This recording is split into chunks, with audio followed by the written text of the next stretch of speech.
হাত দিছেন আল্লাহ, পা দিছেন আল্লাহ, মুখের জবান দিছেন আল্লাহ, কান দিছেন আল্লাহ, বেইন দিছেন আল্লাহ, অঙ্গ প্রত্যঙ্গ সবকিছু সুন্দর করে সাজাইয়া আল্লাহ আপনাকে আমাকে দুনিয়ার মধ্যে পাঠাইলেন। কেন পাঠাইলেন? স্বাধীনভাবে দোকানের মধ্যে বসলেন, মদ খাইলেন, গাঞ্জা খাইলেন, ইবা খাইলেন, আর কুসংস্কারের মধ্যে মানুষ লিপ্ত থাকার জন্য আল্লাহ কি দুনিয়ার মধ্যে আপনাকে আমাকে পাঠাইছেন?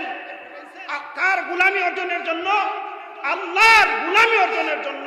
যারা আল্লাহর গোলামি অর্জন করতে পারে তারাই আল্লাহর প্রিয় বান্দা, আর যারা আল্লাহর গোলামি অর্জন করতে পারে না আল্লাহ তাদের জন্য ঠিকানা রেখেছেন জাহান্নাম। ঠিক না অঠিক বলেন?